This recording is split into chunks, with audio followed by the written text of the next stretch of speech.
please check to Chairman Airport Authority if you kindly come this side. The District Magistrate Coachbihar is handing over the check to the Chairman.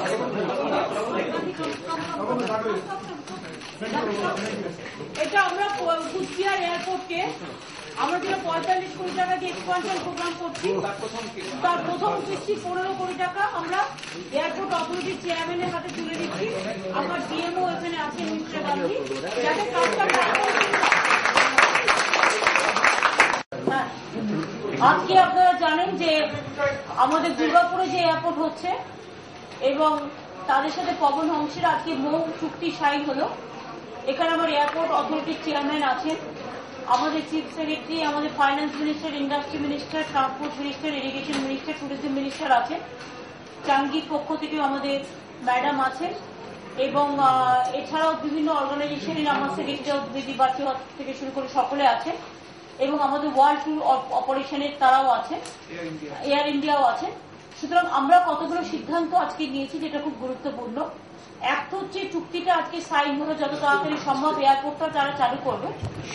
দুই হচ্ছে Cooch Behar airport immediate কাজ শুরু করবার জন্য, কারণ Cooch Behar airport expansion না হলে কুচবিহারের বিমান নামতে পারছে না। আমরা চেষ্টা করেও পারিনি করতে এই কারণে, এবং সেটা irrigation department, tourism and other department বসে, আমার ডিএম মিস্টার গান্ধীও আছেন কুচবিহারে, সবাই মিলে বসে এটাকে ঠিক করা হয়েছে, সেটেল করা হয়েছে 45 কোটি টাকা। বাগডোগরা যেটা নাইট ল্যান্ডিং ফেসিলিটিস তারা খুব শিগগিরই উইন্টার মানে শুরু করবেন আর কি।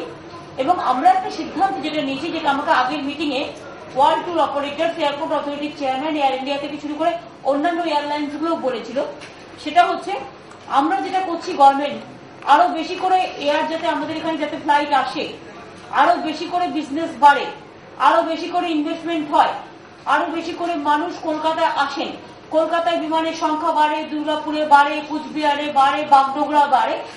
সেই জন্য আমাদের সিদ্ধান্ত হচ্ছে আমরা দুর্গাপুর, কুচবিহার এবং বাগডোগরা আমরা এখানে কোনো ট্যাক্স নিচ্ছি না, যেটা হচ্ছে অ্যাডিশনাল ফুয়েল যেটা নেওয়া হয়, ট্যাক্সটা আমরা ট্যাক্স হলিডে করে দিয়েছি 3 বছরের জন্য।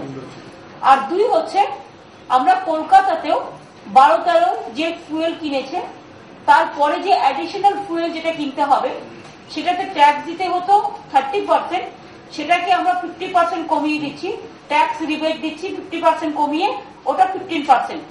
অর্থাৎ 30% যে ট্যাক্সটা দিতে হতো ফর অ্যাডিশনাল ফুয়েল কস্ট হিসেবে, সেটাকে আমরা 30%টাকে কমিয়ে আমরা 15% করে দিচ্ছি।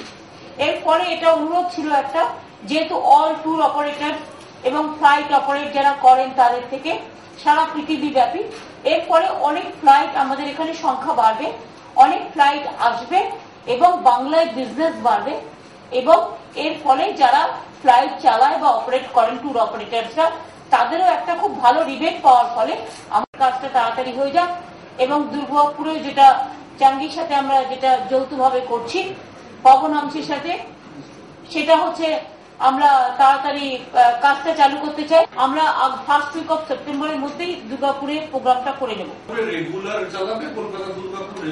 পবন হংসের সাথে ওদের একটা কিছু এগ্রিমেন্ট হয়েছে, এটাই তো হলো মো। This situation is enabled now. Infrastructure and services are being made available. Pawan Hans will take a commercial call shortly. They haven't decided yet whether they will be operating daily or not. Pawan Hans authorities will go back and take a call quickly. So, Madam, আপনারা বলছেন 42 seater কি 50 seater? আমি আপনাকে যেটা বলি technical ব্যাপার, I am not the technical expert, কিন্তু Kolkata কুচবিহারে fail করেছিল একটাই কারণে, কুচবিহারে রানওয়েটা বাড়াতে হবে এবং ওটা না বাড়ানো পর্যন্ত যে কোনো ফ্লাইট নামার পক্ষে ওটা উপযুক্ত হচ্ছে না। এবং সেই জন্যই আমরা প্রত্যেকটা ডিপার্টমেন্ট বসে কথা বলে, কিছুদিন আগে ইরিগেশন মিনিস্টারও গিয়েছিল, কথা বলে ওরা একটা সেটেল করেছে যে কিছুটা বাড়াতে হবে। এবং সেই জন্যই আমরা 45 কোটি টাকার একটা এক্সপানশন প্রজেক্ট নিয়েছি এবং তাতে 15 কোটি টাকা আজকে দিয়ে দেওয়া হলো। এটা যতক্ষণ এই প্রজেক্টটা কমপ্লিট না হচ্ছে, রানওয়েতে আমাকে সেফটি, আমরা বলি যেটা safe and sound journey, for সেফটির দিক থেকে এটা খুব এসেন্সিয়াল, সেই জন্য এটা নেওয়া হচ্ছে। 14 কি 15 কি 30 সেটা এই ডিপেন্ডস অন সিচুয়েশন, কিন্তু কথা হচ্ছে আমার এয়ারপোর্টে যদি নামার মতো পরিস্থিতি থাকে, আমার অপারেট করার মতো পরিস্থিতি থাকে, সেখানে আমি Coachbihar Airport is suitable for operation of ATR 42 type of aircraft. And with this, with the money which has been given by state government, with that we'll be making a culvert on the river and extending the runway, making it 5,000 feet long, which will accept ATR 72 or QA 400 type of aircraft. So which will be carrying around 70 people. So that will be the physical capacity of that airport. But given today's situation, which airlines is operating ATR 72? Pardon? Which airlines is operating ATR 72? So now QA 400 is becoming more and more common, and Jet is operating ATR 72. Jet is operating CRJ. CRJ may also. CRJ only Air India.